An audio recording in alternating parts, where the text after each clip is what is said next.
Today the event is What's Cooking here at Fort Nisqually. I'm going to walk around and see the type of foods they prepared, from soups to desserts. And we're also going to see how they cooked. They didn't use the modern day equipment that we have today, so let's see what's cooking.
As soon as these kids could walk and understand what they needed, they had to start working. Everybody works for your food. This is the kitchen that fed everybody at the fort, from the factor and his family, and if he had a party of some kind, then we had to do the special party foods. And we fed all the laborers here at the fort also. Mutton was something that we had a lot of because we had sheep. And so mutton was more plentiful than beef cattle for the most part. Now this would be one that I would set up for you.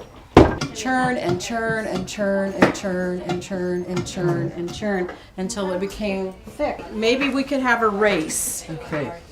Okay? You ready? Yes. All right, let's see who gets the butter first. Go.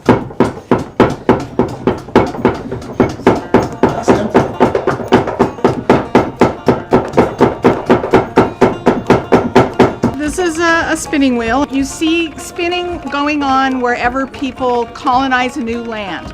Some type of spinning is employed because you need cordage, you need to weave fabrics, and it was no different here at the fort. We imported things from Britain, but you couldn't provide everything because it was too expensive and too distant. Wow. Now these are some thick socks. Well, think about it. Their boots were straight last, no right or left foot. You had to break in those leather boots. You needed a thick sock between you and that leather. And what are some of the items that you would make on the loom? On the loom, we'd have made tea towels or a shawl, like this shawl. This one happens to be woven. This is a 4-harness loom. So we're going to take and move 2 heddles up and 2 heddles down, and that's what these beads do. And we're weaving 1 and 3 and 2 and 4. So just take this and feed it through here. And this is called the beater. So you're going to pull the beater back. You don't have to do it real hard, but you get it up against that other cloth and put it up. And then we'll change this. So we did 2 and 4. Now we'll do 1 and 3. I'll get it started for you. There you go. Take it all the way through? Yeah. Okay, now beat it again. There. Okay, you're making fabric. It's official, I'm a weaver. Kimberly, could you tell me what this is? It actually looks like a cinnamon raisin roll. Well, you're very close. They're called Chelsea buns. Chelsea buns. They are related to the modern sweet roll. And it actually doesn't have raisins in it. It's currants. Dried currants that have been rehydrated in warm water, because raisins at the time had seeds. And so if you wanted to use a raisin, you had to de-seed every raisin you wanted to use, and I'm not willing to do that. You have to make the dough. Okay. You have to let it sit and rise for about an hour. Then you have to do all this rolling out, get it onto whatever you're baking it on, let it sit for another 30 minutes to 45 minutes. Then you bake it for about 20 minutes. Are you getting tired? Nope, not yet. No, he's strong. I'm pacing myself. You're pacing yourself? Yes. You would have to.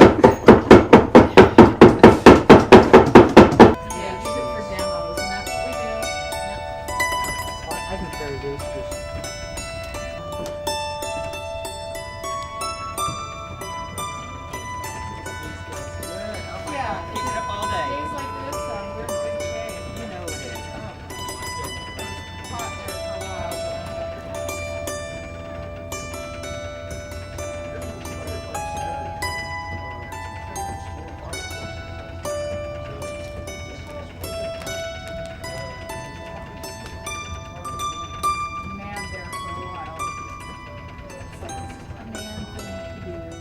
then, music wasn't.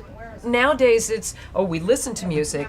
Back then, music was something people did and they joined in with. And you didn't have to be professional. It was just everybody joined in and did it together. Could you tell me what type of instrument is this? This is a hammered dulcimer. And it's been around, antiquity.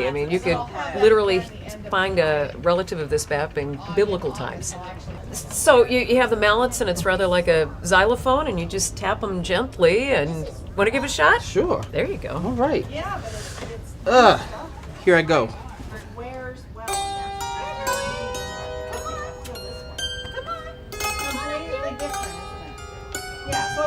Nice rolls. I'm here with Mike, site administrator, who may or may not be one of the contestants in the cooking contest that they're having today. How you doing, Mike? I'm doing pretty good. Why I may not compete is if I get distracted and I come out here and I have this burnt to a crisp. Then my competition's over.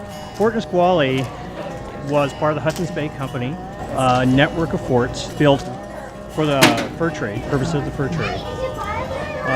Mostly in Canada, but obviously the Hudson's Bay Company did stretch down into what we call the American Pacific Northwest. You have 160,000 acres. You have field crops, kitchen gardens, you have an orchard, you have 10,000 head of sheep, you have 3,000 head of cattle. You got a major agricultural operation going on here. So if you look at our labor force, I said we about 20 men. It wasn't unusual to have 3 to 5 of them were Kanakas. Kanaka, first of all, is a Polynesian word that just basically means a human being.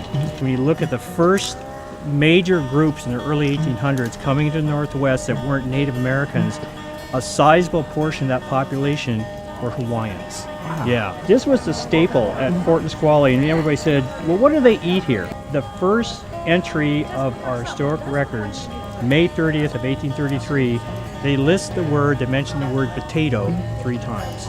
But of course, I have the key ingredient that changes everything in cooking, and that is, of course, bacon. Bacon wrapped around Mike's boot right there would make his boot taste good.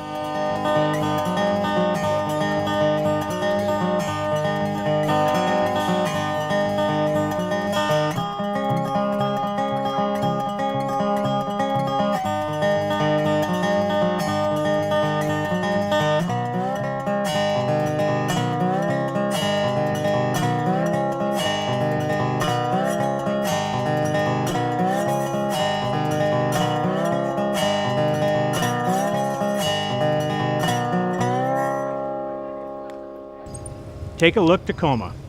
Now, how long does this normally take? Until it's done. Until it's done? Until it's done. And hopefully it doesn't take you clear till supper. Okay, so they would get upset with me if it took me all day to churn this butter. Yeah, they Yes. want to know what you were up to.